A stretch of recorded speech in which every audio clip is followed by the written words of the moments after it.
En el Parque del Retiro, encontré a mi hijo sentado en un banco con mi nieto y 3 maletas. Todo lo que poseía en este mundo. Eran las 2:30 de la tarde de un jueves de octubre.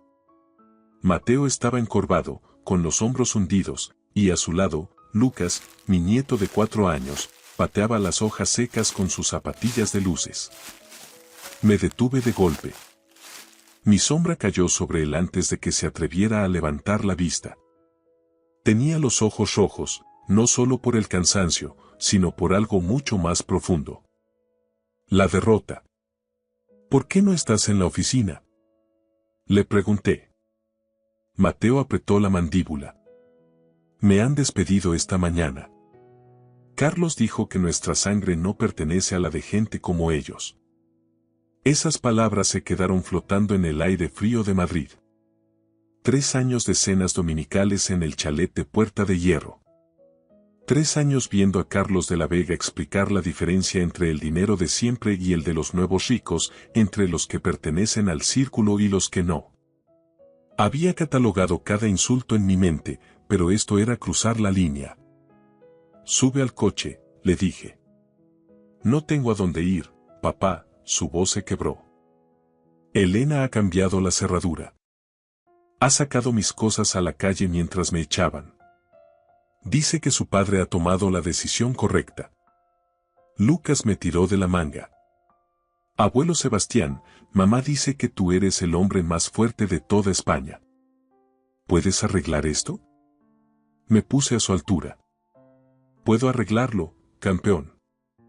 Te lo prometo. Cogí 2 de las maletas y le hice una señal a Paco, mi jefe de seguridad. Subimos al coche y condujimos hacia el norte, hacia mi finca, en un silencio sepulcral. Observaba por el retrovisor a mi hijo, que parecía haber envejecido 10 años en una sola mañana, y a mi nieto, que se quedó dormido de inmediato. Levanté Logística Marítima Sullivan durante 30 años, dije, rompiendo el silencio. Empecé con un solo camión. Ahora facturamos 800 millones de euros anuales. Mateo lo sabía, pero yo necesitaba recordárselo. Hace 3 años, compré Transportes del Tajo por 20 millones a través de sociedades interpuestas en el extranjero, donde el verdadero dueño permanece oculto. Puse a Carlos como consejero delegado. Mateo me miró fijamente a través del espejo. Aquel día me dijiste que querías respeto por lo que eras, no por ser mi hijo.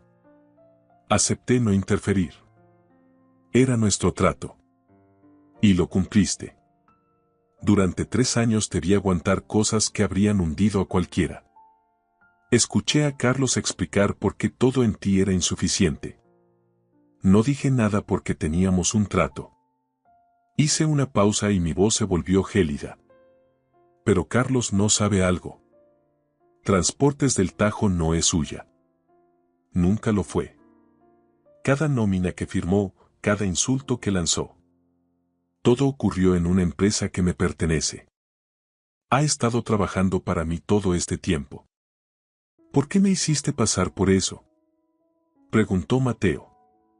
Porque me lo pediste. Necesitaba saber que podías valerte por ti mismo. Pero ese trato murió en el momento en que te vi en aquel banco del Retiro. Llegamos a las puertas de hierro y piedra de mi casa. Estábamos a salvo. ¿Qué vas a hacer?, quiso saber él.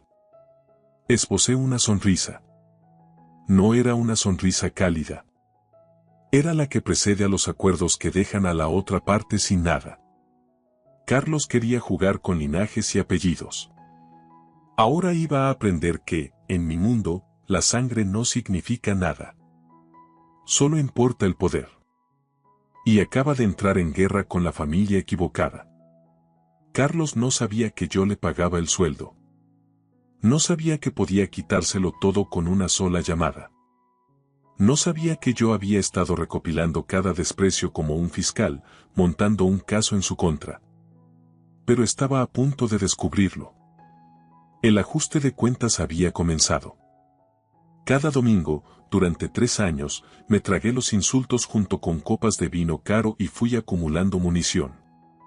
Mientras Mateo acostaba a Lucas esa noche, me senté en mi despacho y dejé que mi mente regresara a esos rituales semanales en la finca de los de la Vega. Recuerdo su casa en la exclusiva urbanización de La Moraleja. Columnas blancas, setos perfectamente recortados y un comedor con lámparas de cristal de roca.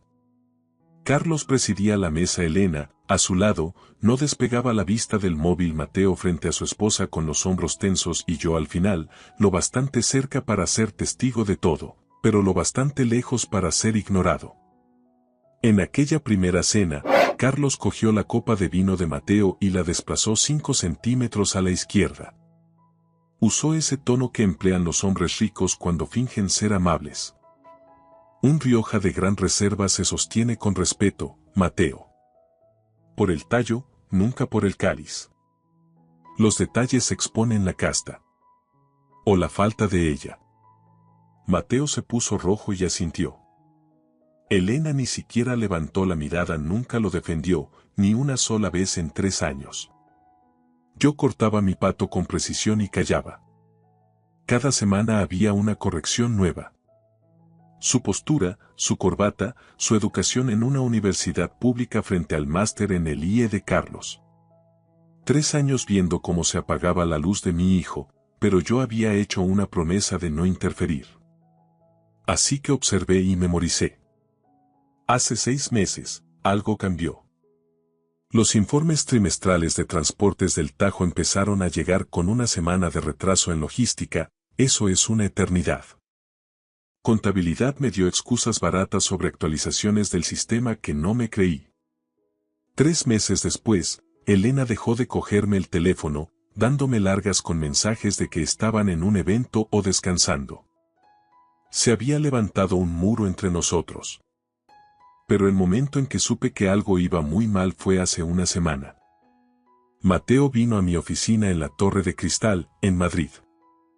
Tenía un aspecto terrible. Ojeras profundas, el traje le quedaba grande y había perdido peso. Me dijo que era el cierre del trimestre, pero yo sabía que el trabajo no destruye así a un hombre. Entonces me fijé en su muñeca. El Rolex Daytona de platino que le regalé por sus 30 años, valorado en 50.000 euros, no estaba. ¿Dónde está tu reloj?, le pregunté. En la joyería, el cierre estaba flojo, mintió rápidamente. Mateo siempre ha sido obsesivo con sus pertenencias. Si no tenía el reloj, es porque lo había vendido o empeñado. Un hombre no hace eso a menos que esté desesperado. En cuanto salió, llamé a Paco. Quiero una auditoría completa de Transportes del Tajo y averigua qué pasa en casa de los de la Vega. Con discreción. 24 horas después, Paco entró en mi despacho con la información que lo cambiaría todo. Los informes retrasados, las llamadas evitadas y la confianza desmedida de Carlos tenían una explicación. Él creía que se había salido con la suya. No tenía idea de que yo lo estaba observando, esperando. Esa noche, Paco dejó una carpeta negra sobre mi escritorio. Carpeta negra significaba acción inmediata. La primera página era una denuncia policial presentada a las 13:15, apenas unas horas después de que despidieran a Mateo. El denunciante, Carlos de la Vega, alegaba que Mateo Sullivan se había llevado objetos de valor de la familia al irse. Monedas antiguas y joyas de plata por valor de 2,8 millones de euros. Quería que lo arrestaran antes de que pudiera defenderse. La segunda página hizo que se me tensara la mandíbula. Un informe de crédito. 12 préstamos distintos en varios bancos durante 6 meses por un total de 18 millones de euros, todos a nombre de Mateo. Pero las firmas no eran suyas. Un experto confirmó que eran falsificaciones digitales de alta calidad, usando la firma real de Mateo de documentos de la empresa. Habían usado a Transportes del Tajo como aval y los activos personales de Mateo como garantía secundaria. Cuando los préstamos impagaran, los bancos lo destruirían todo. La empresa colapsaría y Mateo sería legalmente responsable de 18 millones que nunca pidió. Estaban montando una trampa para que mi hijo fuera a prisión mientras ellos se marchaban con el dinero.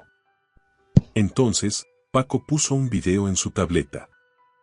Era una cámara oculta en el dormitorio de Mateo y Elena. Se oía la voz de Elena, dulce pero emponzoñada. Estás muy tenso, Mateo. Te estás volviendo agresivo. Asustas a Lucas.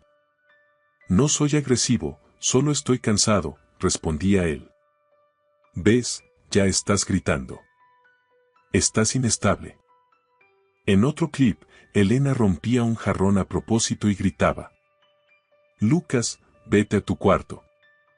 Papá está teniendo otro episodio. Estaba fabricando pruebas para un caso de custodia. Quería demostrar ante un juez que Mateo era peligroso para quedarse con el niño y dejarle a él, como mucho, con visitas supervisadas.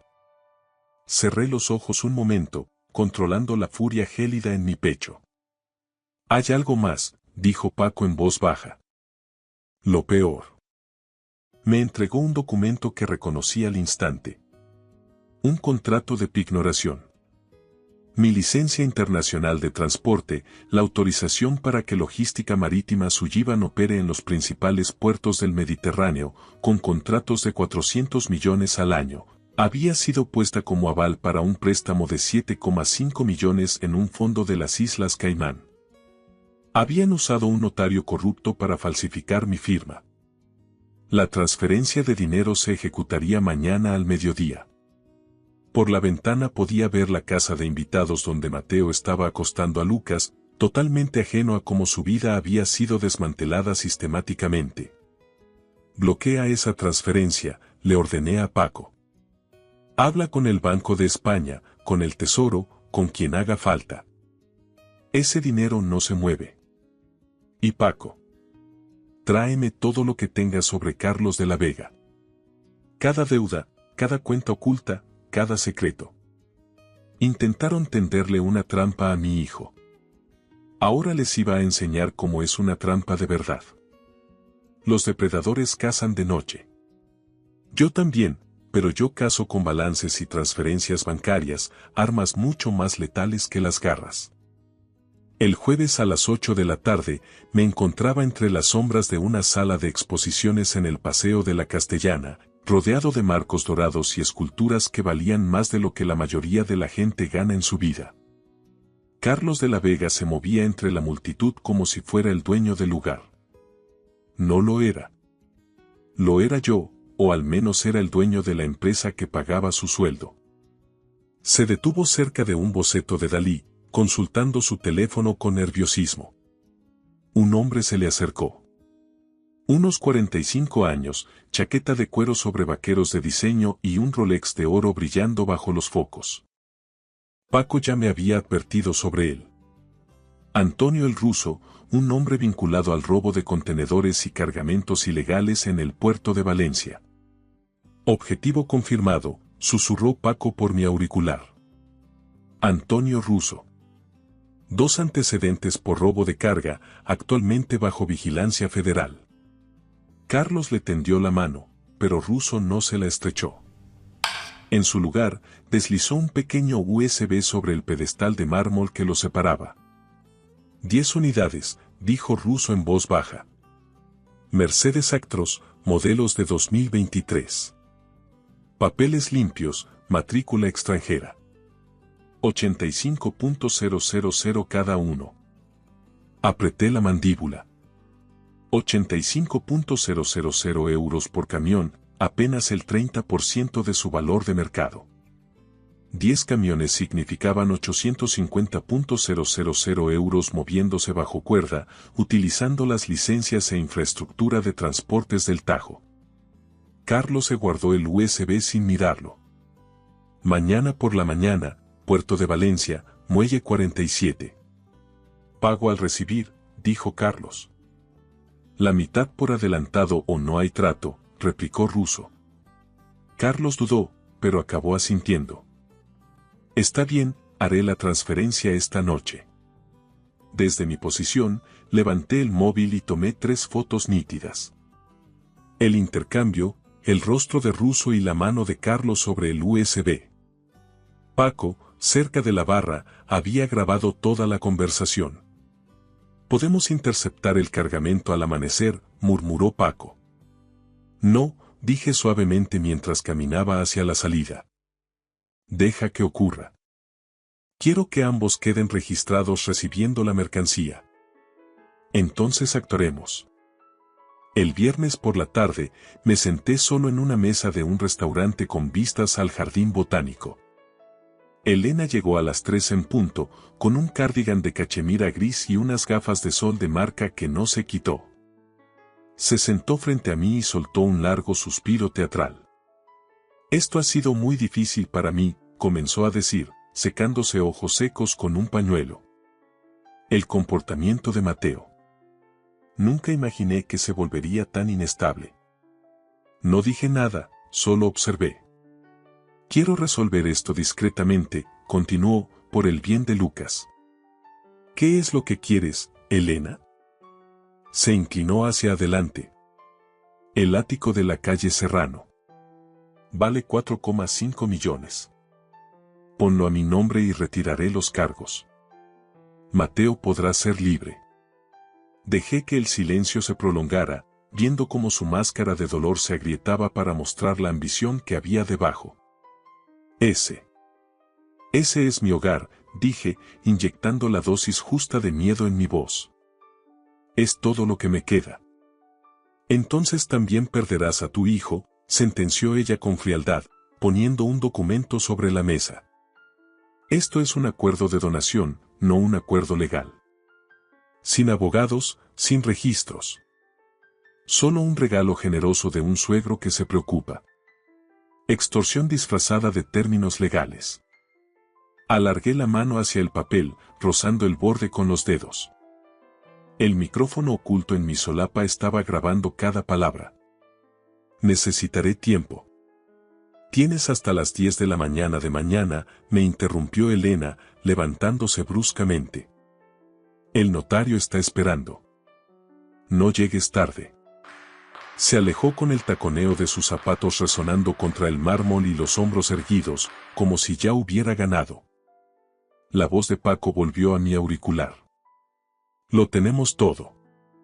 Extorsión, coacción y conspiración». Saqué mi teléfono y llamé a mi contacto en un gran banco de inversión. «Compra cada deuda que tenga Carlos de la Vega para mañana por la mañana. Quiero ser el dueño de su vida». Mientras Elena esperaba a un notario con el que yo nunca contactaría, yo tenía otros planes para el sábado. Hay un momento en toda guerra en el que dejas de defenderte y empiezas a conquistar. El mío llegó el sábado a las 10 de la mañana. Me reuní con mi banquero en la planta 47 de una torre en la Castellana. Sobre la mesa, una pila de contratos que destruirían la vida de Carlos. «Comprar deuda tóxica en este volumen es muy inusual», dijo el banquero. «El riesgo es mío», le interrumpí. «Esto no es una inversión. Es una herramienta». Firmé la hipoteca de su mansión en La Moraleja, 3,2 millones pendientes. Firmé los préstamos de sus coches de lujo, el Bentley y el Range Rover. Firmé las deudas de las tarjetas de crédito de Elena, 7 cuentas que sumaban casi 200.000 euros. Hice una pausa al imaginar la cara de Elena cuando su tarjeta Black fuera rechazada. Luego firmé las líneas de crédito de Transportes del Tajo. 12 millones en descubiertos. Si la empresa fallaba, yo podía embargarlo todo. La compañía, su casa, sus bienes. Todo. Sr. Sullivan, ¿qué está planeando exactamente? Justicia. Al terminar, 35 millones de euros en deuda se habían transferido a mi holding. Eso me daba algo mucho más valioso que el dinero. Control. A mediodía, llamé desde el coche. Congela todas las cuentas vinculadas a Carlos de la Vega. Efectivo inmediatamente. 15 minutos después llegó la confirmación. Cuentas bloqueadas. Motivo. Revisión de seguridad interna. Contactar con el acreedor. Imaginé a Carlos viendo ese mensaje, sintiendo como el suelo desaparecía bajo sus pies. A las 2, Paco llamó. La transferencia a las Caimán ha sido marcada, informó. 7,5 millones. El Banco de España la ha bloqueado por investigación de blanqueo de capitales. Estará congelada meses, quizás años. La licencia internacional de transporte que Carlos había intentado empeñar ilegalmente se quedaría exactamente donde pertenecía. Conmigo. Equipo técnico en posición, pruebas de video listas. Esperando su señal, dijo Paco. Mateo está a salvo en la finca con Lucas, pero no sabe nada del horario. Que siga así. A las 5 de la tarde, me encontraba en una suite privada de un hotel de lujo, mirando hacia la fuente de Cibeles mientras el crepúsculo caía sobre Madrid. Me ajusté la corbata y miré mi reloj. En algún lugar de la ciudad, Carlos de la Vega se estaba poniendo su smoking, ensayando su discurso de agradecimiento para una gala de empresarios, disfrutando del brillo de un premio que creía que consolidaría su legado. No tenía ni idea de que yo ya le había quitado la corona. Carlos se prepara para su coronación, dije. No se da cuenta de que el trono ya está vacío. La gala empieza a las 7. 300 invitados confirmados, respondió Paco. Todo el mundo estará mirando. Me aparté de la ventana. Perfecto. Que miren. A las 7 entraré en ese salón y el mundo de Carlos de la Vega se acabará. No con un susurro, sino con un ajuste de cuentas. El salón de actos del hotel brillaba como un joyero, el escenario perfecto para destrozar ilusiones. Desde mi palco privado, oculto tras las cortinas de terciopelo, observé cómo 300 miembros de la élite de Madrid se acomodaban en sus asientos. Las lámparas de cristal proyectaban una luz suave sobre los vestidos de seda y los smokines a medida. Todo resplandecía con esa falsa respetabilidad que da el dinero. Carlos de la Vega estaba en el centro, con un smoking azul medianoche de Tom Ford, aceptando felicitaciones superficiales. Elena se colocó a su lado, vestida de carmesí, con una sonrisa congelada. Pero algo iba mal. Los invitados cuchicheaban tras saludar a Carlos y consultaban sus teléfonos discretamente. Las noticias vuelan rápido en círculos tan cerrados. A las 19:55, el teléfono de Carlos vibró. Lo vi sacarlo del bolsillo y quedarse completamente inmóvil, su rostro perdió todo rastro de color. Tocó la pantalla 1, 2, 3 veces, cada vez más frenético. Cuenta suspendida. Motivo. Revisión por blanqueo de capitales. Acción requerida. Contactar con el nuevo acreedor. Intentó entrar en otra cuenta, y en otra. Error, error, error. Elena se inclinó hacia él, aún sonriendo para la multitud. ¿Qué pasa?, susurró. Carlos le enseñó el teléfono y su sonrisa desapareció. Mis tarjetas, murmuró ella, sacando su propio móvil. Todas rechazadas. El pago del catering ha sido devuelto. Carlos buscó aliados en la sala, pero los ojos que lo habían acogido durante décadas de repente encontraban motivos urgentes para mirar hacia otro lado. Uno a uno, sus contactos se disolvían. Se ajustó la pajarita e intentó adoptar la expresión de un hombre que mantiene el control, pero sus manos temblaban. A las 20 exactas, las luces se atenuaron. El maestro de ceremonia subió al escenario. Damas y caballeros, es para mí un gran honor presentar el premio al empresario del año a don Carlos de la Vega. Hubo un aplauso disperso, educado pero notablemente breve. Carlos caminó hacia el escenario, cada paso más pesado que el anterior. El foco lo seguía, implacable.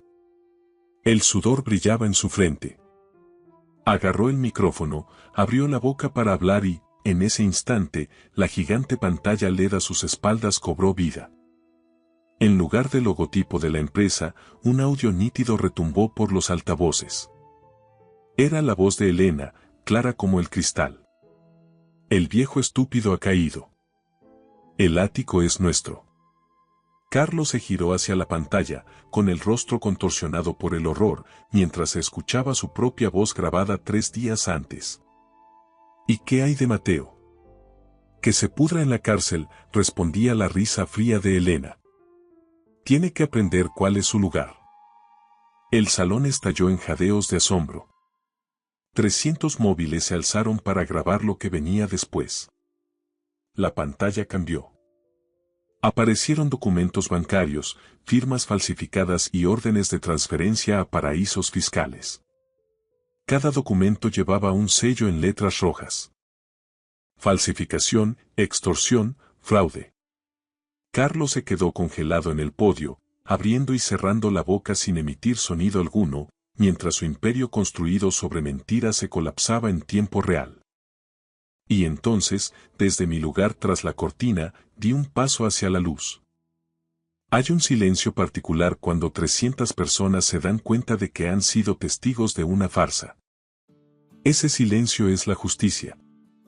Bajé las escaleras y mis pasos resonaron en el vacío. Subí al escenario y me puse a su lado. De cerca, pude ver el pánico en sus ojos y el sudor empapando su cuello.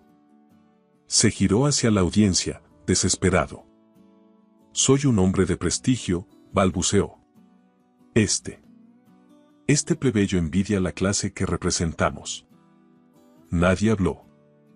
Nadie se movió para defenderlo. Me dirigí a la sala con calma. Este plebeyo construyó las casas en las que dormís, transportó los bienes que hicieron vuestras fortunas y, sí, pagó el smoking que él lleva puesto. Puse 3 carpetas sobre el podio. Carpeta 1. Aviso de liquidación. Transportes del Tajo me pertenece. Siempre ha sido así. Él ha sido mi empleado, cobrando un sueldo que yo le proporcionaba mientras atormentaba a mi hijo. Carpeta 2. Rescisión de contrato. El terreno bajo su finca también es mío. Robar a tu casero es una imprudencia notable. Carpeta 3. El fiscal jefe tiene ya copias de cada firma falsificada, cada préstamo fraudulento y cada transferencia ilegal. Quisiste meter a mi hijo en prisión con cargos falsos. Me incliné hacia él. Bienvenido a tu propia jaula. Carlos se desplomó. No fue dramático, simplemente se hundió lentamente hasta quedar de rodillas sobre el suelo del escenario. Su smoking azul se arrugó bajo él. Elena gritó desde la primera fila y se lanzó hacia las escaleras con las manos como garras. Paco la interceptó a mitad de camino, sujetándola por las muñecas. Suéltame. Papá, haz algo. Gritaba ella. Su padre ni siquiera la miró. Paco sacó un sobre. Orden de desahucio. La policía está en la finca ahora mismo. Tienen 2 horas para recoger sus efectos personales.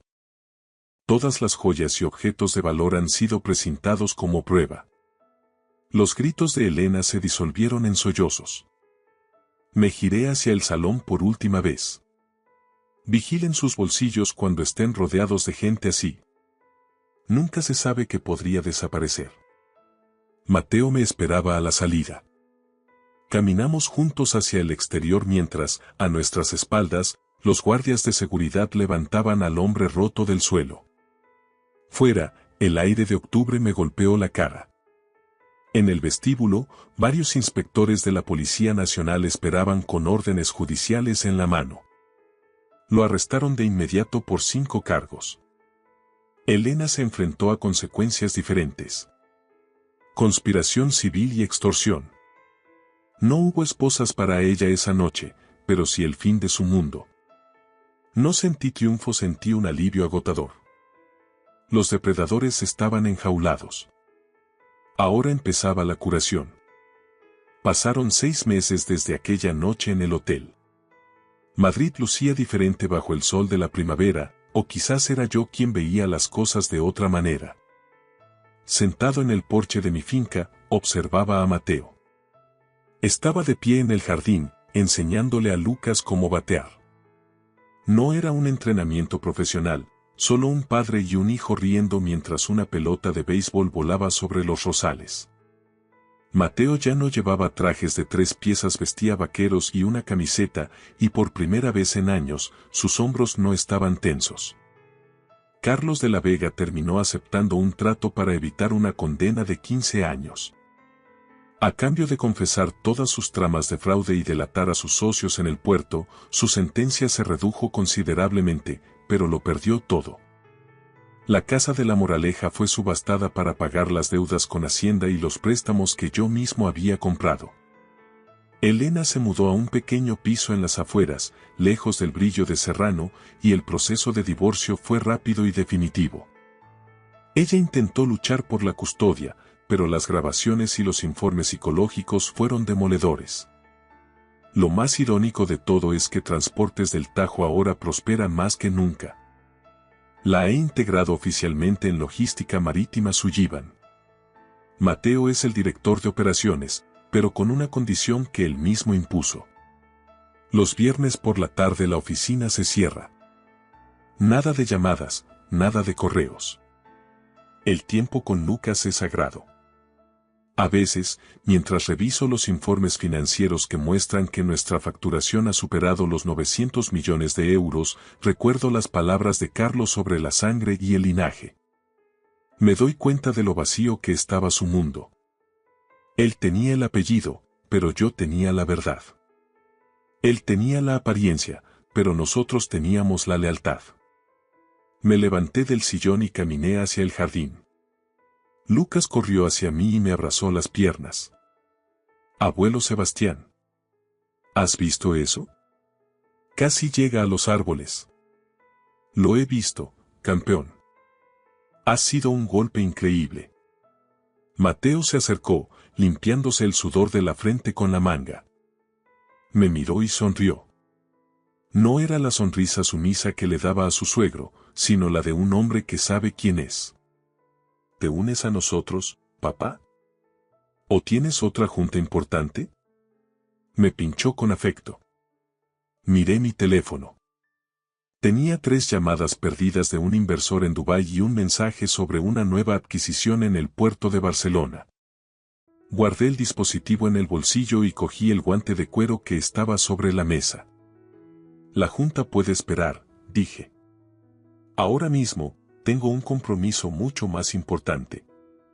Gané millones, construí imperios y derribé a mis enemigos, pero casi pierdo lo único que no se puede comprar con una transferencia bancaria. Las historias familiares no deberían ser crónicas de victorias judiciales o ejecuciones financieras. Las verdaderas historias, las que valen la pena contar a las siguientes generaciones, son las que ocurren en un jardín un sábado por la tarde, las de estar presente, las de elegir un partido de tu hijo por encima de una negociación. La mejor venganza no fue destruir a Carlos. Fue vivir bien, amar profundamente y, finalmente, encontrar el camino de vuelta a casa. Lucas me lanzó la pelota. La atrapé con firmeza. Estaba exactamente donde necesitaba estar. Gracias por escuchar mi historia hasta el final. Si resonó contigo, dale like, escribe en los comentarios qué fue lo que más te tocó y no olvides decir de dónde eres. Suscríbete al canal, vienen muchas más historias.